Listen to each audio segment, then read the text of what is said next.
Saudara-saudari yang terkasih, itulah yang tadi saya katakan saya alami dalam diri Monsinyur Agus. Salah satu kekuatannya, ada begitu banyak kekuatannya, adalah kerendahan hati. Kita lihat juga perjalanan hidupnya. Ya. Masuk sebagai imam keuskupan Sanggau, ditugaskan oleh Sri Paus menjadi administrator di keuskupan Sindang.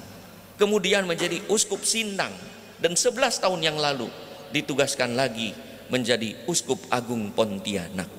Ia terima dengan rendah hati, dengan penuh syukur, mau dipindah, mau diarahkan kemanapun beliau berjalan.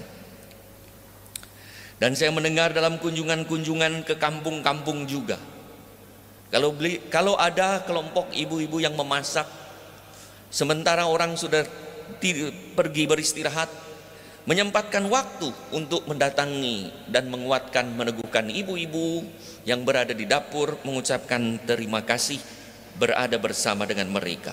Tak jarang juga ada di antara para imam dan awam turut bernyanyi dengan luar biasa.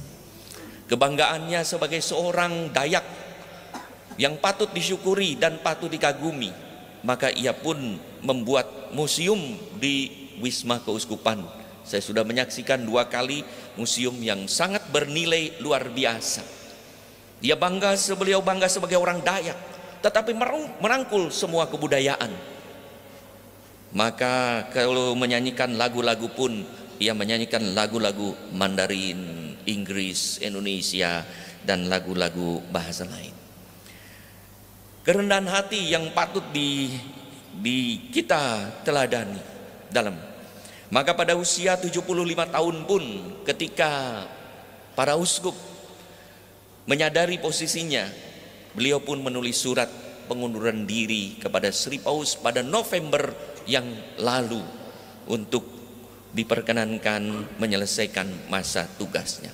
Kerendahan hati inilah yang mengantar kita semua untuk patut mensyukuri apa yang telah dialami oleh Monsinyur Agus. Di KWI, ia sejak imam muda, baru setahun ia sudah menjadi pastor paroki, dan terus menerus sejak itu mengembalakan dan diberi kepercayaan yang lebih tinggi. Dan itulah makin tinggi jabatan seseorang, makin tinggi pelayanan seseorang, dan tanggung jawabnya makin banyak, makin rendah hati. Kerendahan hati diuji dalam kemurahan hati. Kerendahan hati menjadi kunci untuk kemurahan hati. Maka kalau kita menyaksikan kemurahan hati yang kita alami dan Monsinyur Agus, akarnya adalah karena orang rendah hati.